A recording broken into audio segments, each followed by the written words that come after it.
Episode 4 చంద్రుడి శాపం శివుడి కరుణ.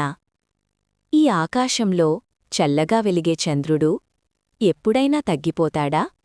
ఎప్పుడైనా కరిగిపోతాడా? అవును, ఒకప్పుడు చంద్రుడు మెల్లగా మెల్లగా నశించిపోతున్నాడు. కారణం ఒక శాపం. చంద్రుడు దక్ష ప్రజాపతి కుమార్తెలైన 27 మంది భార్యలను పెళ్లి చేసుకున్నాడు. కాని అందరిలో రోహిణి మీద మాత్రమే అత్యంత ప్రేమ చూపించాడు. మిగతా భార్యల్ని నిర్లక్ష్యం చేశాడు. ఈ అహంకారం, ఈ పాక్షిక ప్రేమ దక్షుడికి కోపం తెప్పించింది. దక్ష ప్రజాపతి తన శక్తితో ఒక శాపం విధించాడు. నీ గర్వం వల్ల నీ కాంతి క్రమంగా కరిగిపోతుంది. నీ శరీరం క్షీణిస్తుంది.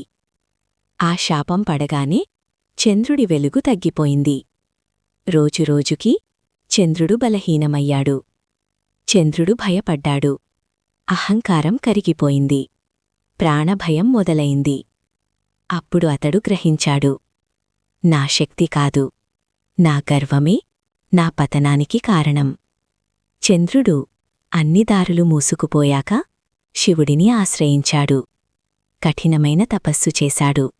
ప్రభూ, నా తప్పు తెలిసింది, నన్ను కాపాడు. శివుడు ఎప్పుడూ తప్పు చూసి శిక్షించడు, మార్పు చూసి కరుణ చూపిస్తాడు. శివుడు ప్రత్యక్షమయ్యాడు.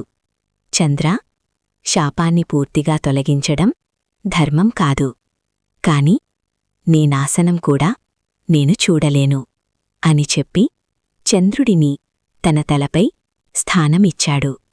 అప్పటినుంచి శివుడు చంద్రశేఖరుడయ్యాడు. అందుకే చంద్రుడు పూర్తిగా చనిపోలేదు, తగ్గుతాడు, మళ్ళీ పెరుగుతాడు. అది శివుడి కరుణ. మన జీవితంలా పతనం వస్తుంది, కాని అంతం కాదు.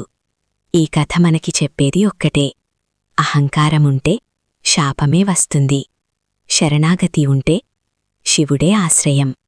తగ్గిపోయినప్పుడు భయపడకండి, శివుడిని ఆశ్రయించండి. ఈ శివరాత్రి చంద్రుడిలా మీ గర్వాన్ని వదిలి శివుడి దగ్గరకు రండి. శివుడు ఎప్పుడూ శిక్షించడు, మార్చేస్తాడు. ఓం నమః శివాయ. శివునికి లైక్ చేయండి. మరిన్ని ఎపిసోడ్స్ కోసం సబ్స్క్రైబ్ చేయండి. Thank you.